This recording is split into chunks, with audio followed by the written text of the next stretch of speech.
केवल गोटे लवंगरे से स्त्री दीवानी हो हाथ धरिकी रूम को डाकिब जहाँ चाहिए ताहा करिब।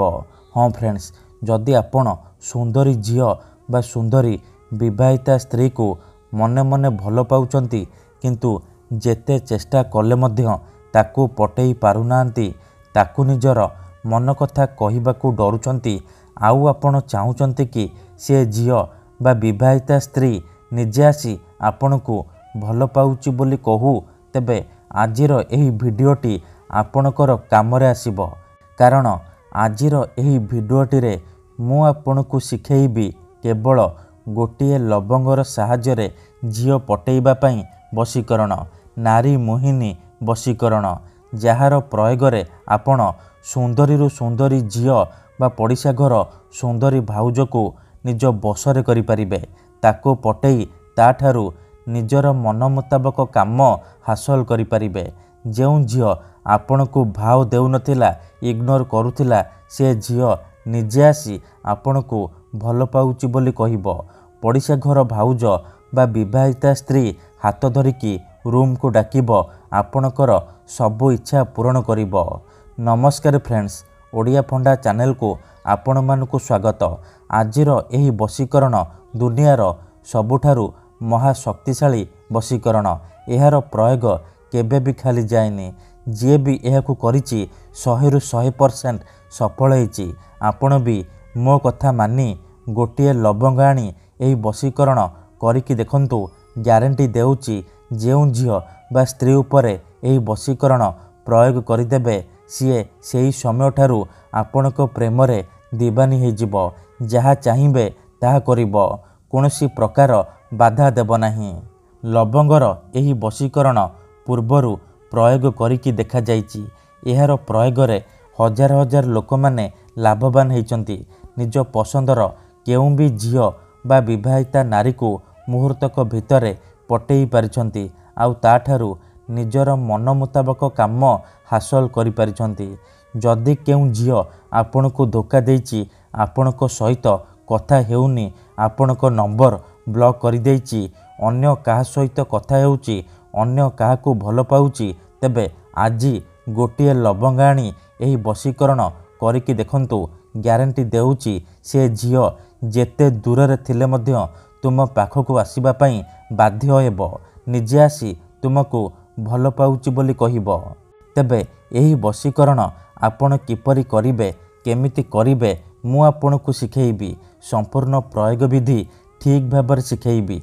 जानिबा पई मोर आपण मानकु अनुरोध कि आपण भिडियोटी को मूलरू शेष पर्यंत देखिबे। अधारू छाड़िकी पळैले किंबा काटी काटी देखिले आपण किछि भी बुझी परिबेनी। परे कमेंट करिबे, गुरुजी आपणकर वशीकरण काम करूनी। देखंतु, मु आपणकु सबु बेले कहूची, जेउपरि आपण भगवान को मानुचंती, भगवान को ऊपर विश्वास रखिचंती, निजर सबु दुख कष्ट असुविधा भगवान को जणाउचंती, जदि से असुविधार समाधान न हैला तार माने नुहे कि भगवान नांती। सेही परि मंत्र तंत्र हुए, वशीकरण काम करे, किंतु एहाकु आपणकु सिद्ध करिबाकु पड़िबो। प्रयोग विधि ठीक भाबरे करिबाकु पड़िबो। मु आपणकु जेमिति शिखेइबी, आपणकु ठीक सेही परि करिबाकु पड़िबो। तेबे जाई मु आपणकु ग्यारंटी देउछि, आपण जेते सुंदरी झियो को चाहिए पटेई पारिबे, सुंदरी पड़िशा घर भाउज को पटेई पारिबे, ताठारू मन मुताबक काम हासिल करि पारिबे। एथिपई आमर तंत्र शास्त्ररू मु आज आपणक पई दुनियार सबुठारू शक्तिशाली वशीकरण नहीं आसीछि। एहाकु करिबा पई आपणकु बेसी किछि सामग्रीर आवश्यक नाही, केवल गोटे लवंग आनिबे। तापरे मु आपणकु किछि प्रयोग विधि शिखेइबी, आपण सेही प्रयोग विधि को ठीक भाबरे करिदेबे। तापरे देखिबे, जेउ झियो पटु नथिला से झियो आपे आपे पटिजिबो। जेउ विवाहिता स्त्री बा पड़िशा घर भाउज आपणकु भाव देउ नथिला, सीए निजे फोन करिबो, हाथ धरिकी रूम को डाकिबो, जहाँ चाहिए ताहा करिबो। तेबे विधिटी जानिबा पूर्वरु मोर आपण मानकु अनुरोध कि जदि आपण आम चैनल को प्रथम थर आसीचंती, तेबे दयाकरी चैनल को सब्सक्राइब करी पाखरे थिबा बेल आइकन को मध्य दबाई दिंतु जहाद्वारा आमे जो भी वीडियो अपलोड करूँ सर्वप्रथमे आपण देखिपारे आउ तार लाभ पाइपारे। मन रखंतु यही वशीकरण आपण केवल मंगलवार किंबा शनिवार दिन करिपारिबे। रातिरे शोइबा पूर्वरु यही वशीकरण करिबे। राति 9टारू राति 11टा मध्यरे यही वशीकरण करिबे। विधिटी करिबा पूर्वरु भल भाबरे हाथ गोड़ धोईकी सफा वस्त्र पिंधिकी यही वशीकरण आरंभ करिबे। प्रथमे आपण कौन करिबे, गोटिए लवंग आनिबे, खंडे साधा कागज आनिबे, कला कलम आनिबे आउ अल्प टिके लाल सिंदूर आनिबे। तापरे कौन करिबे, कौनसी एक जगार बसी पड़िबे जेउठारे आपनकु केही देखिबेनी किंबा अधारू डाकिबेनी। तापरे कौन करिबे, जो कागज आनिचंती से कागजरे कला कलमर साहाय्य प्रथमे सेई झियो बा स्त्रीर नाम लिखिबे जहाकु आपण पटेइबाकु चाहुचंती।